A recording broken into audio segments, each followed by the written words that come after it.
సర్వ సృష్టికి ఆధారుడా, సకల జీవుల పోషకుడా,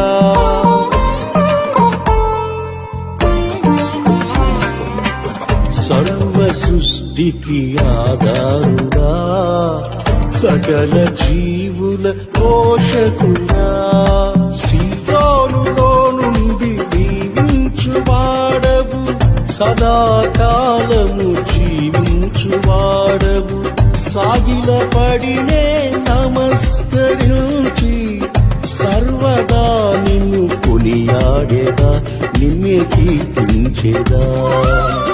సాగిలపడినే నమస్కరించి సర్వదా నిన్ను కొనియాడేదా, నిన్నే కీర్తించేదా. తండ్రి అయిన దేవా, కుమారుడైన ప్రభువా,